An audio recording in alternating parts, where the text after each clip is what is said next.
the leisure time should not taken into national income accounts. అందువల్లనే మనకు చూడండి, పెరటిలో పండిన కూరగాయలు, పెరటిలో పండిన పండ్లు, పెరటిలో పండిన పూలు, పెరటిలో పండినటువంటి ఆకుకూరలు, వీటిని జాతీయ ఆదాయపు లెక్కల్లోకి తీసుకోకూడదు. ఎందుకు తీసుకోకూడదు అంటే, పొలములో పండిన కూరగాయలను తీసుకోవాలి, పెరటిలో పండిన కూరగాయలు తీసుకోకూడదు. ఎందుకు తీసుకోకూడదు అంటే, జాతీయ ఆదాయ సిద్ధాంతం ప్రకారము లీజర్ టైంని జాతీయ ఆదాయపు లెక్కల్లోకి తీసుకోకూడదు. ఓకే, క్లారిటీ వచ్చింది కదా, ఇదొకటి. దెన్ గృహిణుల సేవలు, ప్రభుత్వపు సేవలను జాతీయ ఆదాయపు లెక్కల్లోకి తీసుకోకూడదు. The services of households, హౌస్ వైఫ్స్ and government services like education services, law and order, defense should not taken into national income accounts. మరి భారత ప్రభుత్వము రక్షణ, బాగా వినండి, చాలా చాలా ఇంపార్టెంట్ ఈరోజు క్లాస్.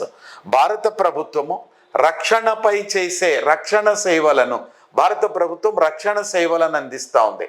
రక్షణ సేవలను జాతీయ ఆదాయపు లెక్కల్లోకి తీసుకోకూడదు.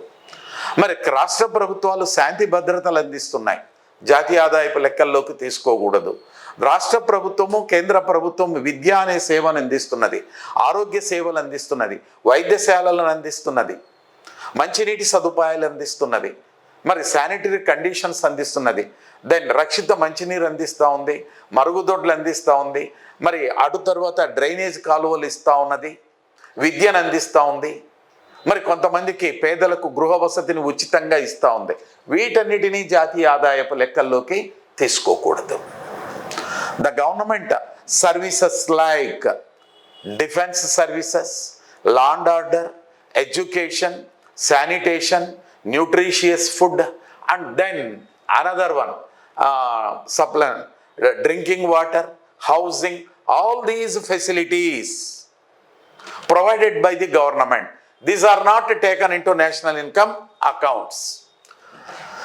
సో ప్రభుత్వపు లెక్కలలో లేని డబ్బును, ప్రభుత్వపు లెక్కలు అంటే బ్లాక్ మనీ, నల్ల డబ్బును జాతీయ ఆదాయపు లెక్కల్లోకి చేర్చకూడదు.